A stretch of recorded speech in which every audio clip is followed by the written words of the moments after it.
Hello, good morning, Mom Lean. Again, my name is Christine Natalang, and today I'm going to do a return demonstration on the different ways um, on how to prepare medication. Okay, the first thing is, of course, oral medication. Now, the purpose of this is to provide a medication that will have a systemic and local effect on the gastrointestinal tract or both. Okay, and of course, for the assessment, we have to make sure that we know the type of administration. Is it going to be orally, sublingual, or buccal?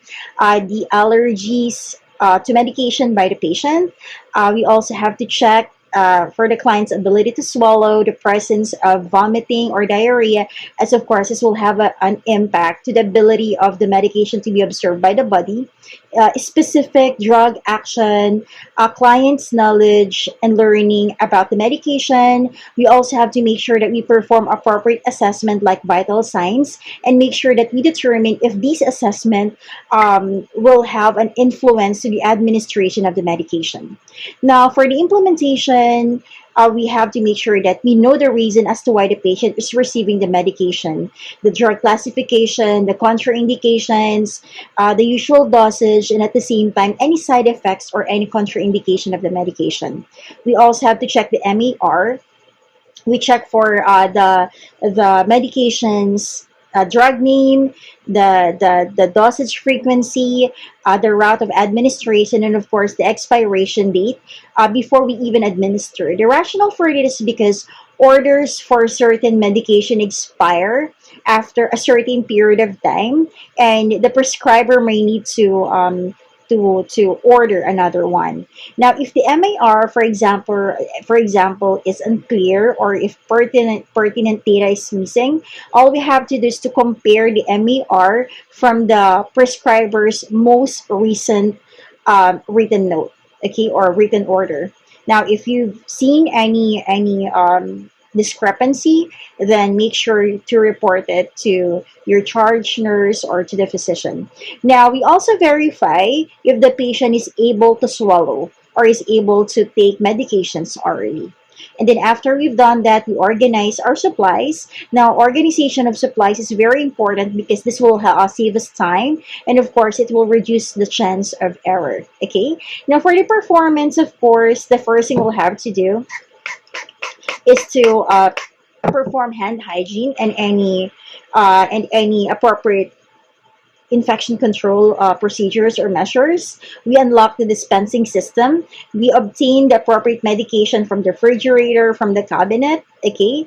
And then make sure that we compare the medication from what we have on the MAR, okay? The rationale for this is because, this is a safety check to ensure that we are providing the right medication to the right patient, okay? We also have to check for the expiration date because outdated medication is not safe to administer.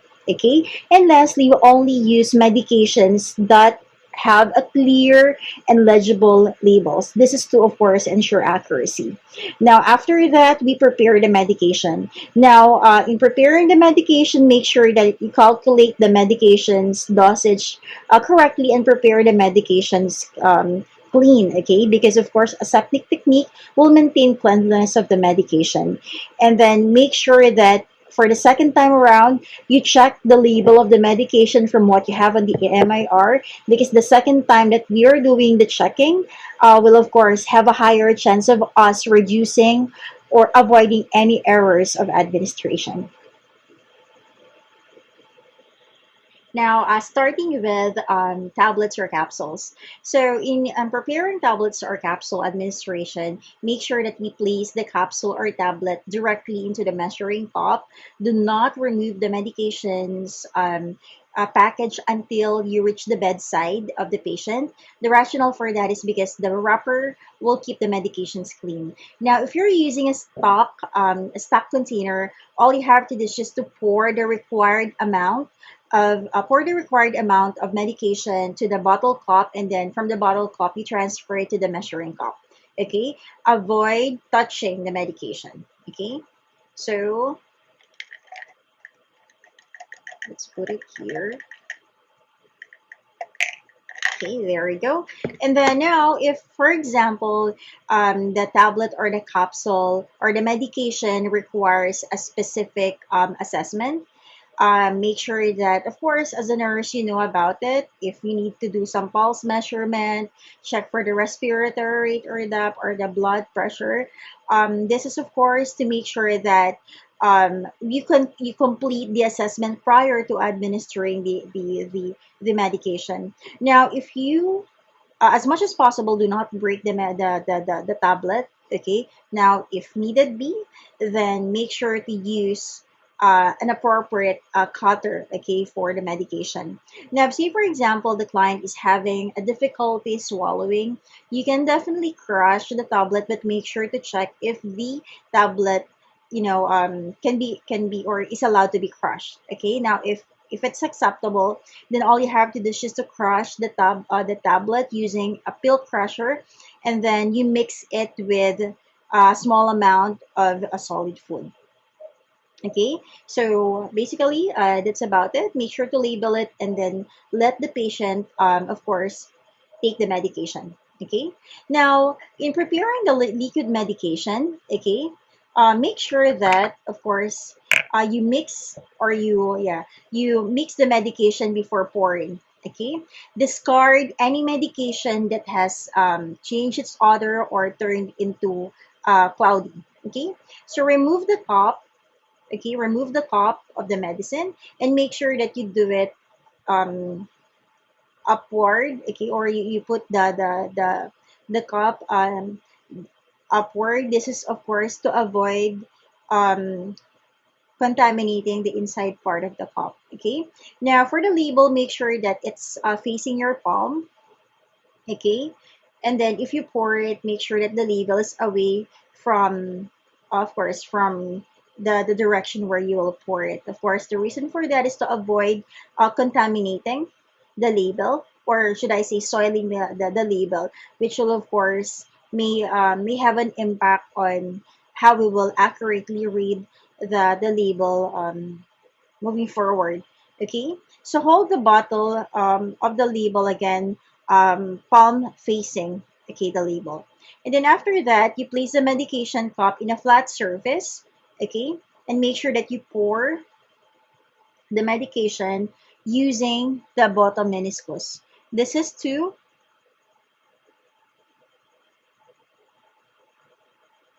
of course, check for accuracy.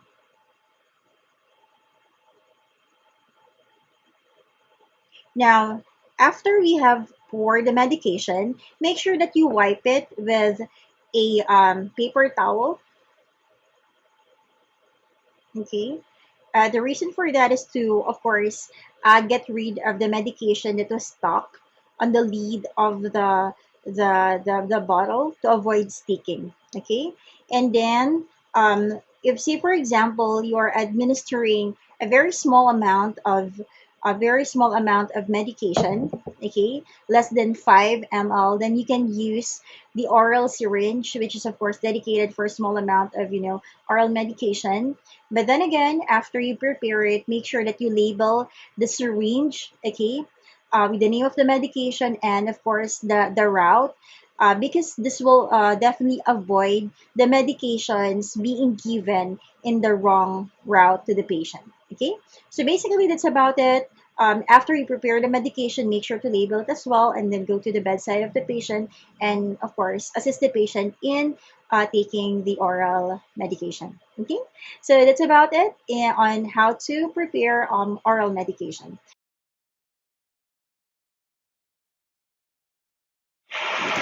Hello there. So for today, I'm going to do a return demonstration on how to withdraw a medication from an ampule. So of course, the first thing we'll have to do is to do an assessment. We check for patient's allergy towards any sort of medication. We also have to check for specific drug action, contraindication, side effect, and at the same time, we check for the client's knowledge of and learning needs regarding the medication. We have to check as well the intended route to make sure that we are using the right size of syringe. And at the same time, we also have to check for the ordered medication for clarity. We do specific assessment. Okay, we check for we check for vital signs, and then we determine if these needs or if these vital signs will have an impact in terms of administering the medication. Okay. Now, in terms of planning, we have to check the MAR, or the medication administration record. In checking the MAR, all we have to do is to check the label in the ampule, check it to the MAR, make sure that they are the same. Okay. And then you also have to check these three items. Number one is when the medicine has been taken. Before withdrawing the medication, at the same time, we also have to check after we have withdrawn the medication, and then we make sure after that we organize our equipment. So for today, I'm going to use, of course, an ampule. We are also going to use, of course, a syringe. So I'm using a 1 cc syringe. Okay. And at the same time, we are going to, of course, use cotton balls, this paper, okay, or use tissue paper later on for breakage, and at the same time, a container where we are going to put, okay, of course, the broken ampule, and at the same time, the syringe, okay.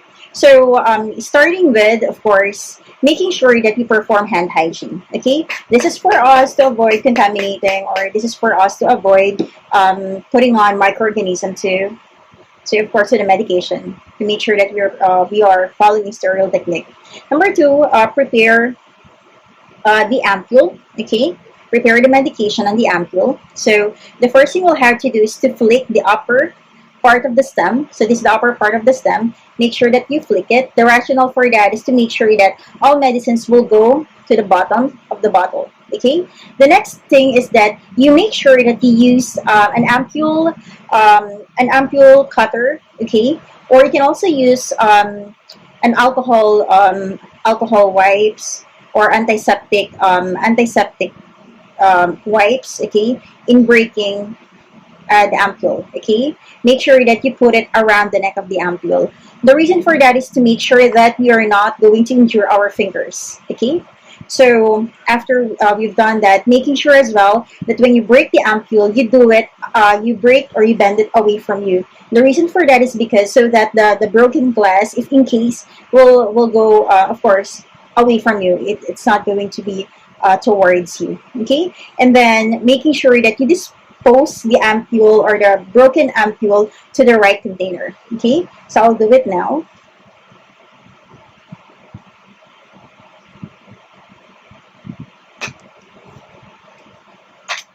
Okay. Now, the next thing you'll have to do, of course, is to put the ampule on a flat surface. Okay. Now, after we put the ampule on the flat surface, we make sure that we attach.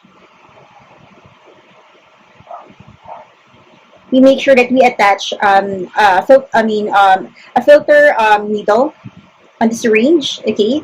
Of course, the rationale for that is to make sure that no glass particle, okay, no glass particle um, will be included on the medication that you will withdraw.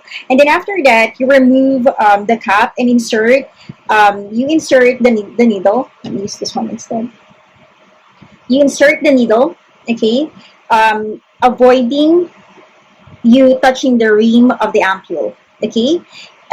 Of course, the reason for that is to make sure that we will keep the needle sterile, okay. So after that, we hold the ampule slightly to the side, okay.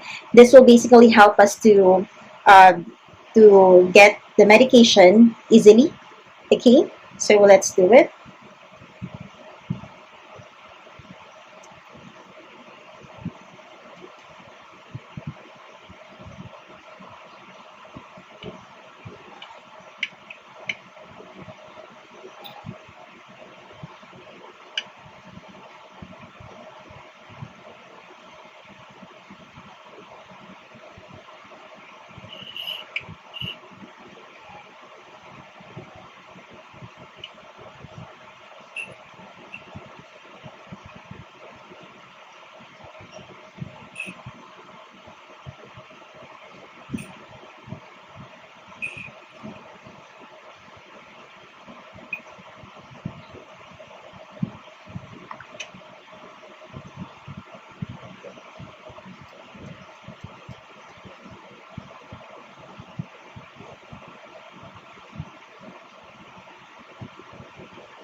So we'll be needing 1 ml.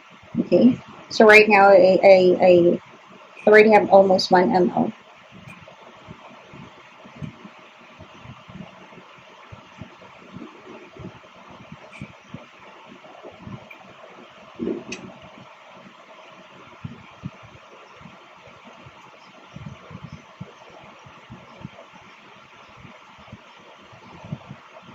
Okay. So I already have 1 ml. So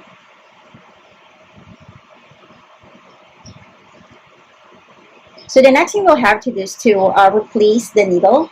Okay. So we will now remove the needle. Okay, the filter needle, and then replace it, of course, with a safety needle that will be used if in case you will be injecting this to the patient. Okay, but if you're just gonna put it on the IV, then you can just do this directly. Okay, use this directly, or you can also just use another needle to put it on the IV line of the patient. Okay, so make sure that, of course, by the way, once you put the medication on the injection, make sure to tap it. Okay, to tap it to make sure that um, you will remove the excess bubble and of course expel the bubbles and push the medication based on the prescribed volume. Okay, so discard any excess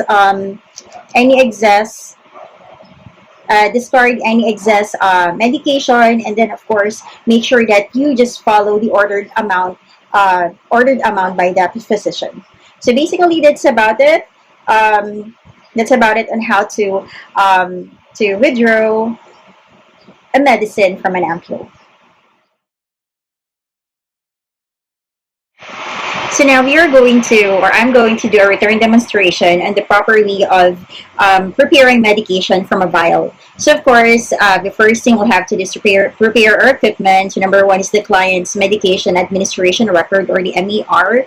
We also have to check for, or we also have to make sure that we have the vial, okay, the vial medication. We have to have, of course, the syringe, okay, a filter needle, okay, a safety needle, okay, and at the same time, we also have um, um, an alcohol wipes, okay, or a cotton a cotton with alcohol later on to clean the vial.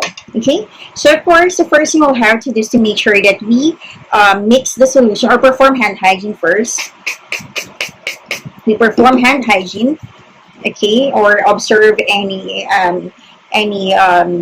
antiseptic procedure, okay, and then we make sure that we mix the medication. Okay, when mixing the medication, we have to do it this way. Okay, so the reason for that is because sometimes there are suspension medication wherein if they are just left behind, the medication will go down. Okay, it will suspend at the bottom. So make sure that it's completely mixed before we of course we administer the medication. And at the same time, we do it this way because there are times where if we shake it and we shake the medication, a foam will produce. Okay, that's why normally we have to do it this way.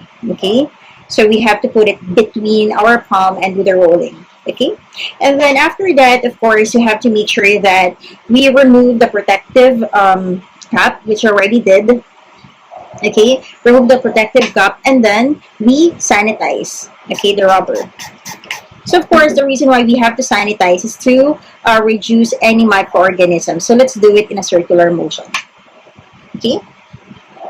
So after that, after we've sanitized, of course, the first thing, the next thing we'll have to do is to get the syringe. Okay, attach the filter needle. So let's assume that this is a filter needle, and then make sure that you attach it securely or firmly. Okay, the reason why we're using a secure, or I should say a filter needle, is to make sure that there will be no foreign objects or solid particles, okay, that will be included on the medication. Okay, and then after that, of course, we make sure that we remove the cup. Okay, remove the cup, and then draw an air equivalent to the amount or the volume of the liquid that we are going to withdraw. So let's say, for example, let's put 3 ml. Okay, so after we've after we've withdraw 3 ml of air, the next thing we'll have to do is to inject this into the vial. Okay, now making sure that we do it on the middle part of the vial. Okay, carefully insert it to the middle part of the vial, making sure that we maintain the sterility of the needle. Okay, so inject the air into the vial.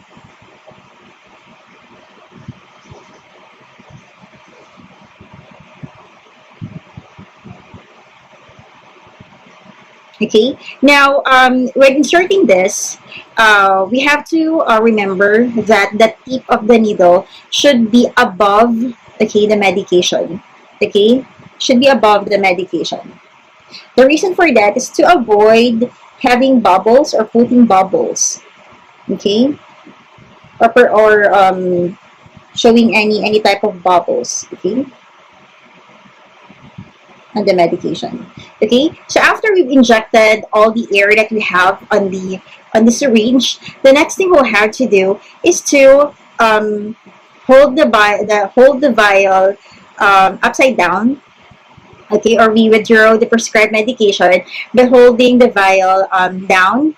So the tip of the needle this time should be in line with the fluid level. Okay, and then making sure that you do not draw up to the last drop of the medication.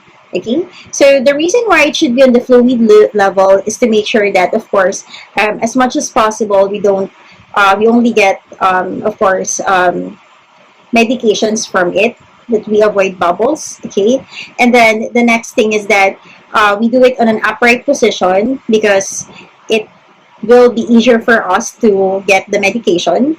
And then lastly, the rationale we have to um, why we basically have to do it in a fluid level, so what I've mentioned, is to make sure that we avoid air from being withdrawn from the syringe. Okay, so now we hold the vial and the syringe at an eye level and make sure that the correct dosage is being taken. So a while ago I've injected 3 ml of air, so now if we can at least get an additional 0.25, okay,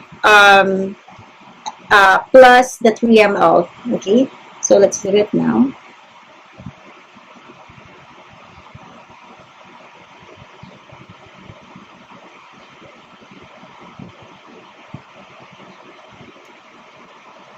So let's try to get at least 3.25. The reason for that is because once we tap this, okay, you will see some bubbles. Okay, so all we have to do is make sure that we tap it. Okay, the reason why we're tapping is because we would like the bubbles to go up. Okay, then once it's up, we remove the excess bubble. Okay, so now we still need to get an additional 0.25.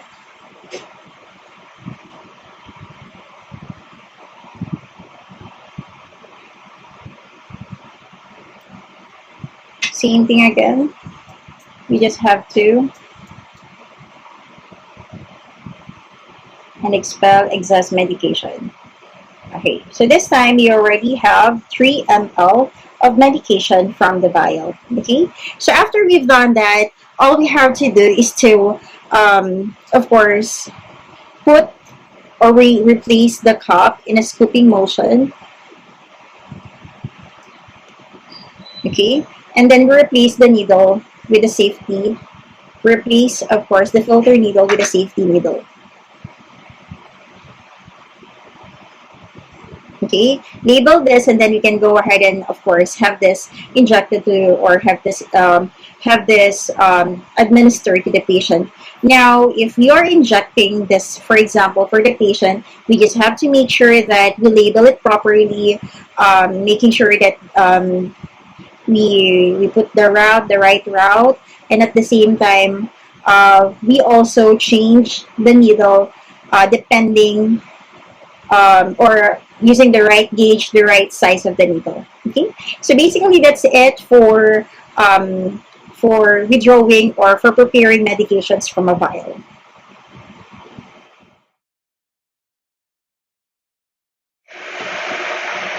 All right, so now I'm going to perform a demonstration on how to do or administer intradermal injection for allergy testing, okay, or TB testing, okay. So of course, the first thing we'll have to do is to understand the purpose of why we are doing this injection, and this is for us to provide a medication that can be used for allergy testing or for TB testing. Now, for the assessment, we have to make sure that we assess the condition of the skin.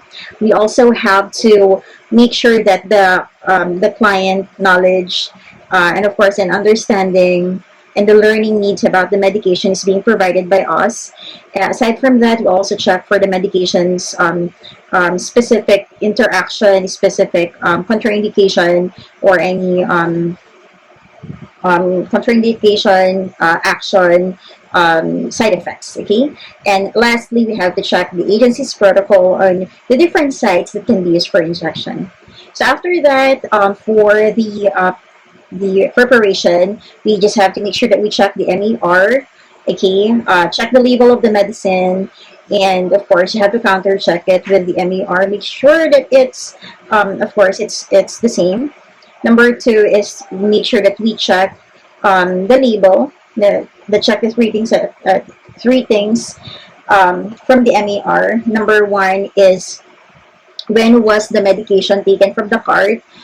We also have to check before administering and after administering. Okay, so after that, then we are ready to perform the procedure. Okay, in performing the procedure, the first thing we'll have to do is to perform a hand hygiene.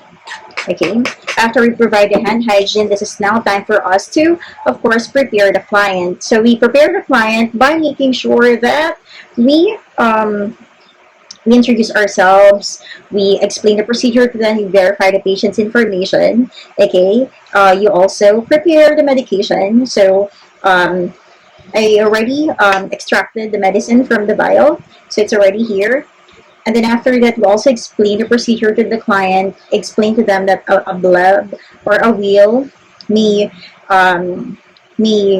he or she may see a wheal or a bleb after we've done the intradermal injection. But this will, of course,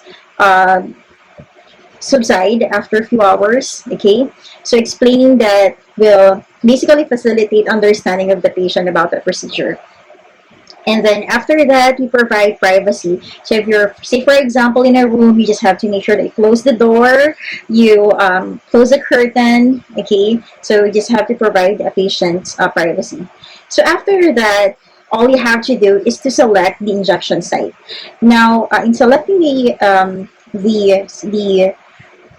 injection site, normally we do it here on the forearm. So you can just, probably 3 to 4 fingers away from the antecubital space, and then you can do it here. Okay, you can do it here. Now, you can do it here, but of course, prior to performing that, make sure that you wear clean gloves. Okay, wear clean gloves.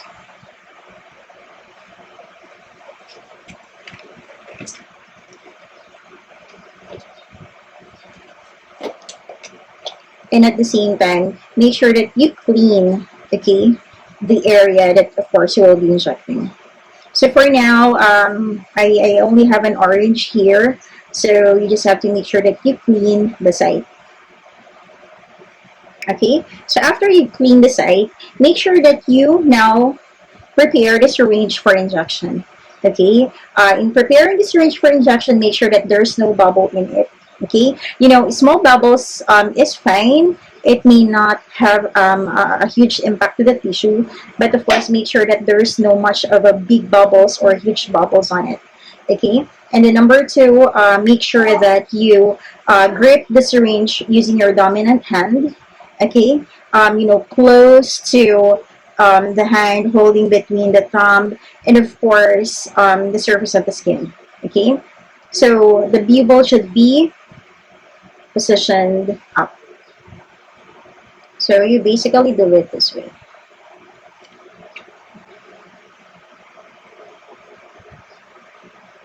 There.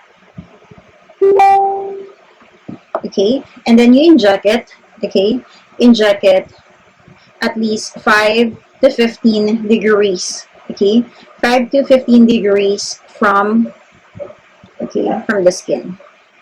Okay, now with the non-dominant hand, you also have to make sure that you tout the skin. So when you tout the skin, you just have to do it this way. Okay, of course, this will facilitate easier administering of the medication. Okay, so of course, the next thing you will do is to inject the medication,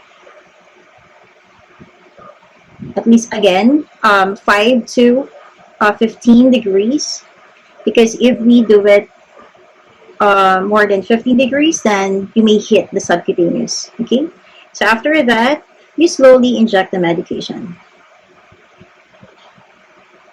and then quickly remove the syringe, and then make sure that you dispose this. Okay, you dispose the syringe. Okay, after you dispose the syringe, you remove your gloves. Okay, and then perform hand hygiene. And then after that, you document the procedure. Okay, you document the procedure. Um, you document the procedure, and then you evaluate the result after at least 24 to 48 hours. So normally in hospital, they sometimes put, circle, okay, on the bleb or on the wheel, and then if, say for example, if the bleb or the wheel went over that circle, then there's a possibility that the patient may be allergic to that medication. Okay, so you can do that basically during the evaluation phase. So that's it for doing the intradermal injection.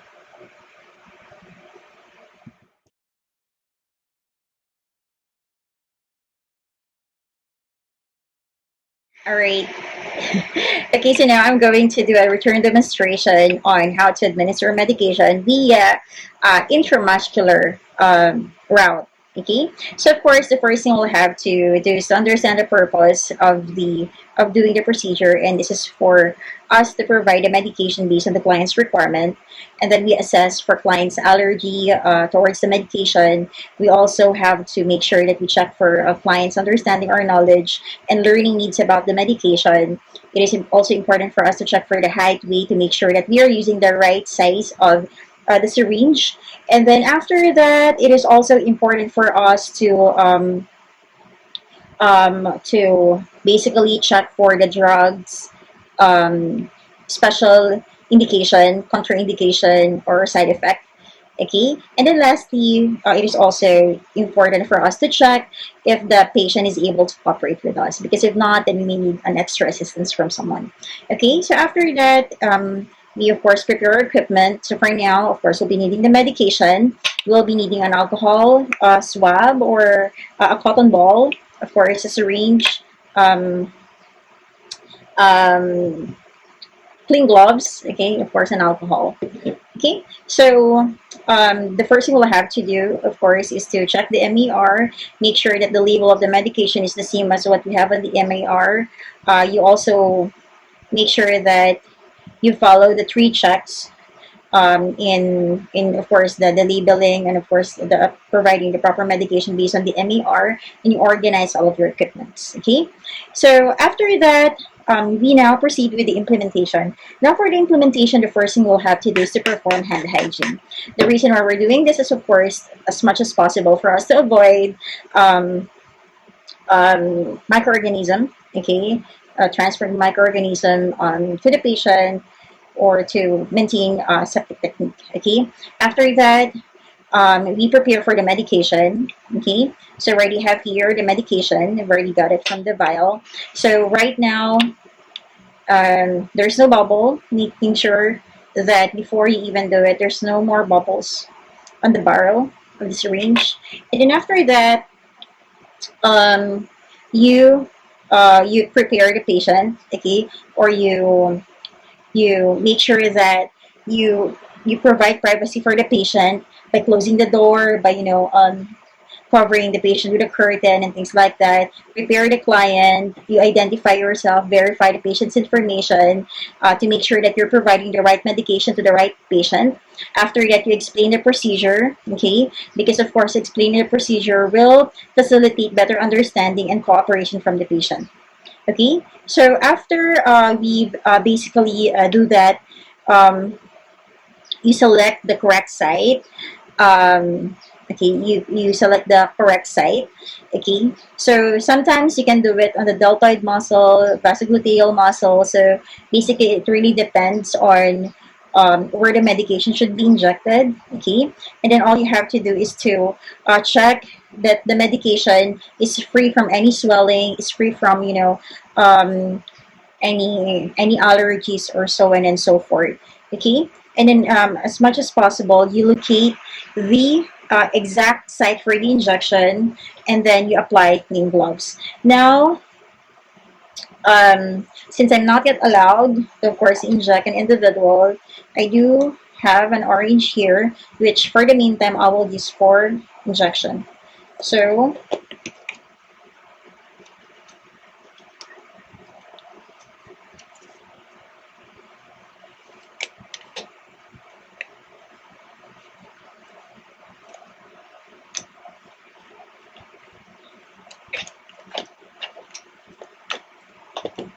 okay, so the next thing, of course, that we'll have to do is to clean the area. Okay, so get up cotton balls, spray some alcohol, and do it from the center.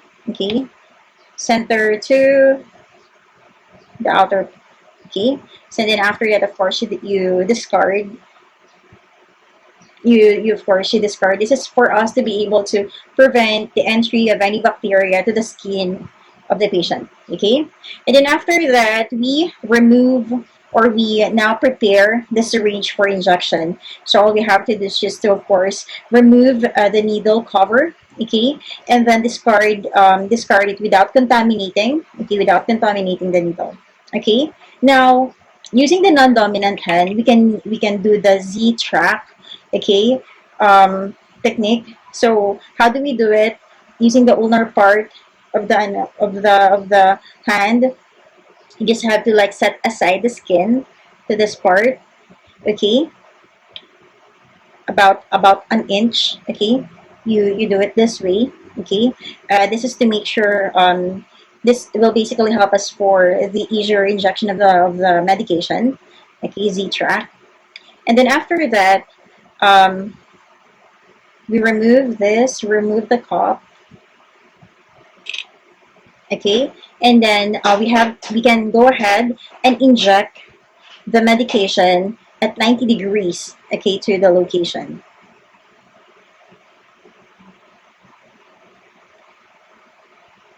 Okay, so now after that, using using our non-dominant hand, okay, thumb, and of course the finger, we hold the barrel, okay, and then we try to aspirate at least 5 to 10 seconds to make sure that we haven't punctured any blood vessels. Okay, so if say for example we haven't punctured any blood vessels, there's none of a blood that came out when you aspirated it, then we can go ahead and continue injecting the medication. Okay, now in injecting the medication, you have to do it very slowly. Okay, this is to make sure that we give some time for the medication to be observed by the muscle.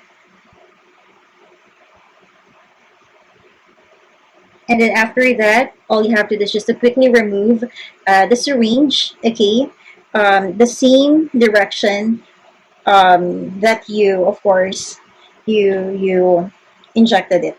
Okay. Now, after that, after you've done that, all you have to do is just to, of course, cover it, okay, the area with a clean cotton.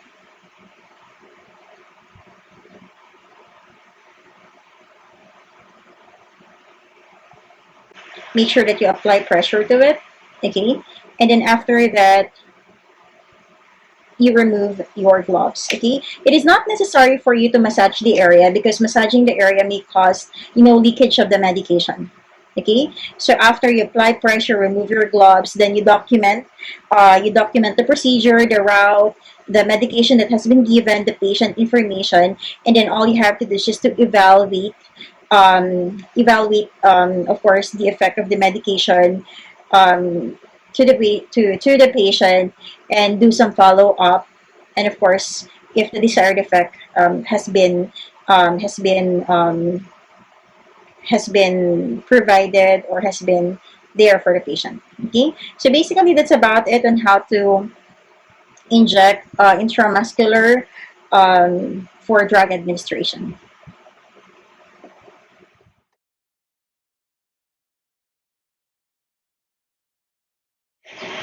Okay, so now I'm going to do a return demonstration on how to administer medication using a subcutaneous injection. Okay, so of course, the first thing we'll have to do is to understand the purpose of doing a subcutaneous injection. And number one is to provide a medication based on the client's requirement. And as we know, subcutaneous injection absorbs slower compared to intramuscular and intravenous route. Okay, and then after that, we check, or we prepare all of our equipment. So for now, I have here, of course, a syringe, the medication, cotton, of course, and alcohol. And then, since I'm not yet allowed to basically inject a person, then I have here a model, an orange, okay, that I can use. And then, of course, we have to make sure that we also have a clean gloves available. Okay, so now the first thing we'll have to do for the preparation is to check the MER, make sure that the label of the medication is same as what we have on the MER. We also check for the three, or use the three checks for medication label. And then after that, we organize all of our equipments. Okay, our rationale for doing the organization is because this will basically help us save time and energy. Okay, and then after that, we now move on to the implementation. So the first thing we'll have to do for the implementation, of course, perform a hand hygiene, or observe any infection control measures. After that, after we perform a hand hygiene, we prepare the medication. Okay, so I already prepared the medication. I already have got it from the vial. You just have to make sure that there's no bubbles on it, expel any extra bubbles, and at the same time, you double check, make sure that the label is correct, and all to avoid any errors in administering. And then after that, we provide patients privacy. After providing patients privacy, we prepare our patient. Okay. In preparing our patient, of course, the first thing we have to do is to introduce ourselves, verify the patient's information, explain the procedure to the patient. This is basically will help us make sure that we are providing the right medication to the right patient. Okay, and then after that, we help the patient to assume a rested position. Okay, because of course, if the patient is on a rested position, it will be easier for us to perform the procedure. Okay, so after that, we explain the medication to the patient in a way that he can easily understand. Okay, the rationale for that is because information can facilitate the patient's cooperation, and of course adherence to the therapy. So after we explain the procedure, we will now select the site, okay, for the injection. So you can either use the arm, the leg, or the abdomen. Okay, um, in selecting the site, make sure that there's no lumps, there's no rashes, there's no swelling on the area. Okay, and then after that, you apply clean gloves. Okay, so let me just apply clean gloves prior to the procedure.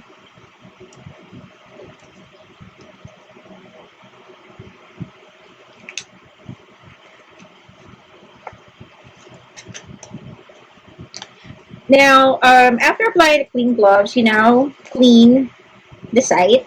Okay, so in cleaning the site, we have to do it in a circular motion, coming from the inward, going to the outward.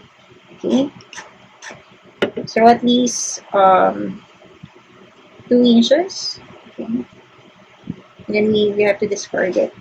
And then after that, you can also put another swab between um, our fingers, okay, so that it will be easier for us later on to depress it after the injection has been withdrawn.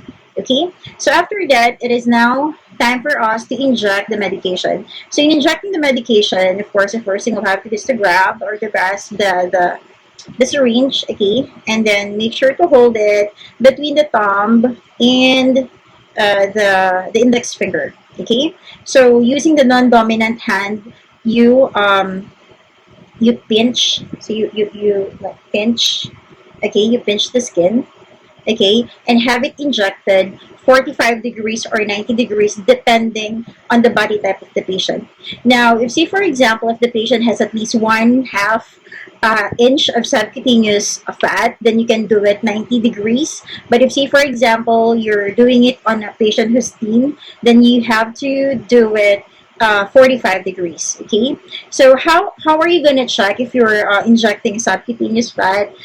You can basically try to pinch the area, for example, and then ask the patient to extend the elbow, bend and extend the elbow. Now, if you're feeling, um, for example, something that's moving, then that's a muscle, then you have to do it, or you have to look for another side. Okay, so now, see, for example, this is the area.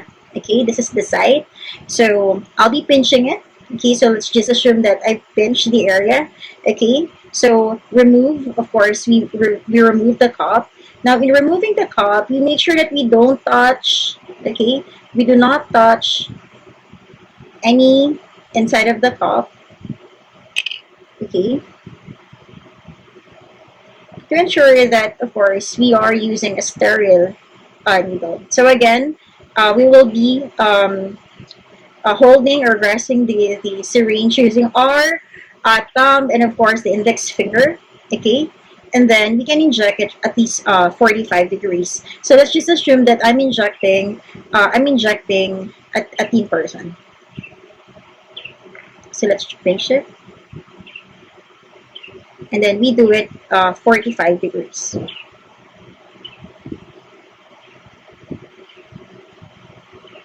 Okay, now after of course we've done that, we release it and then we hold the barrel, okay, using our non-dominant hand, and then inject the medication very slowly. Now, the reason why we're injecting it very slowly is for us to give some time for the medication to get absorbed by the body or by the subcutaneous fat.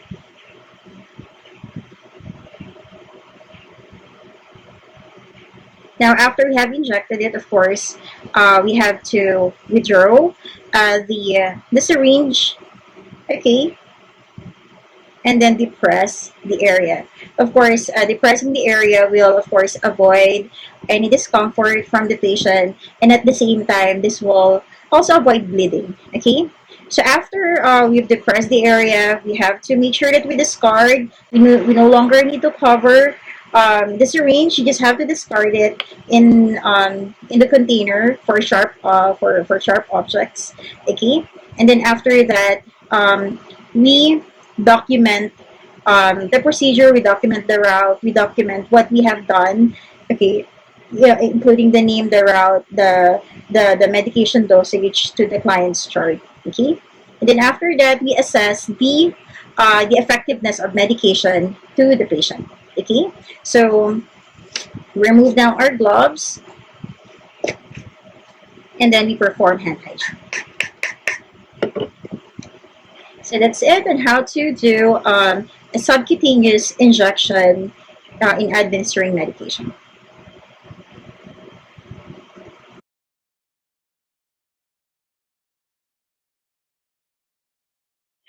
Now I'm going to do a demonstration on how to apply a transdermal patch into a client. So let's assume that this band-aid is a transdermal patch. Of course, the first thing that we'll have to do is to make sure that we are providing it to the right patient. So we verify the patient's information to make sure that the right treatment is being given to the right patient.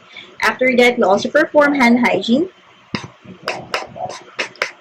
Okay, provide privacy for the patient, and then we make sure that we explain the procedure to the patient, because of course explaining the procedure or explaining the medication to the patient will basically assist us in terms of getting his commitment, okay, in of course commitment in or cooperation in doing the procedure. So after that, all we have to do is to clean the site, okay. So in cleaning the site, we can use a cotton ball with an alcohol. You can also do it in circular motion, and then we dispose it. It is also important for us to use a clean glove, okay, while performing the procedure. The rationale for that is because there are some transdermal patch that has a medication, okay,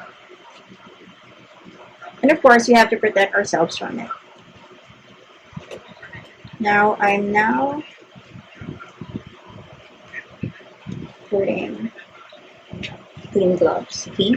So after that, all we have to do is to open. Now, as much as possible, we avoid using a scissor to avoid, of course, tearing the patch. And then all we have to do is just to apply it evenly to the skin.